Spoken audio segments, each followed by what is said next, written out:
Ilikuwa ni asubuhi yenye utulivu wa kuvutia, Oktoba 12, 2025. Jua lilianza kuchomoza taratibu juu ya anga la Ziwa Victoria, likiangaza kwa mwanga wa dhahabu maji yaliyolizunguka kisiwa cha Rubondo, moja ya hifadhi za kipekee zaidi barani Afrika. Kila kitu kilionekana kuwa katika amani. Ndege wakiimba, upepo ukipuliza kwa upole, na mawimbi yakicheza juu ya uso wa ziwa. Lakini ndani ya utulivu huo, kulikuwa na tukio lililokuwa linaandaliwa na asili yenyewe. Pambano lisilosahaulika kati ya jitu la nchi kavu na mfalme wa maji. Kutoka ndani ya vichaka vya kijani, Jambo of the Jungle, tembo mkubwa na mwenye nguvu, alijitokeza taratibu.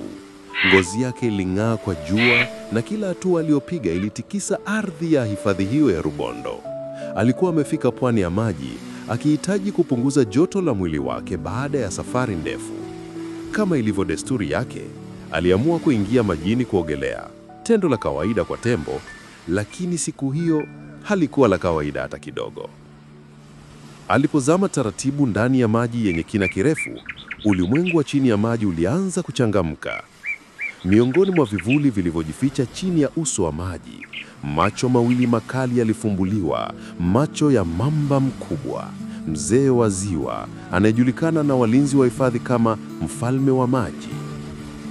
Harufu ya tembo ilimfikia kupitia mtiririko hafifu wa maji, na kwa sekunde chache akahisi shauku ya kitoweo kisicho cha kawaida.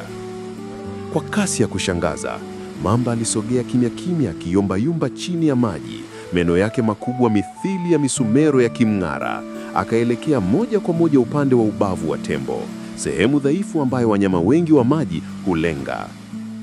Kisha likaanza pambano la kustajabisha. Tembo alihisi kitu kikimgusa ghafla upande wake wa kulia. Ndani ya sekunde moja, maji yakawa na makelele yakitapakaa huku na kule. Akapiga kelele nzito iliyotikisa anga la Rubondo, akiinua mkonga juu kwa nguvu na kupiga maji kwa kishindo. Mamba hakukata tamaa, akijaribu kumvuta chini, lakini nguvu za tembo zilikuwa za ajabu. Kwa sekunde zilizojaa msisimuko, maji yakageuka uwanja wa vita wa asili, kati ya ujasiri na ulafi, nguvu na ujanja, pumzi na mawimbi. Tembo akapiga hatua mbili mbele, akinyanyua kichwa chake, akapiga maji tena, na ghafla mamba akaachia. Mfalme wa maji akaelekea shimoni, akitoweka kimya kimya katika kina cha ziwa, huku tembo akiendelea kuogelea taratibu, akionekana kana kwamba hakuna kilichotokea. Baada ya muda mfupi, Jambo of the Jungle alifika ufukoni, akitikisa masikio yake makubwa, akipuliza hewa kwa nguvu kupitia mkonga wake, ishara ya ushindi katika pambano la asili lililojaa heshima na uhai. Watazamaji wachache waliokuwa karibu, wakiwemo walinzi wa hifadhi na watalii, walibaki wamesimama kimya, wakishuhudia tukio adimu lisiloelezeka kwa maneno. Hapo ndipo walipoelewa maana halisi ya msemo: Rubondo si tu hifadhi, ni uwanja wa asili ambapo uhai unajaribu kustahimili kila siku.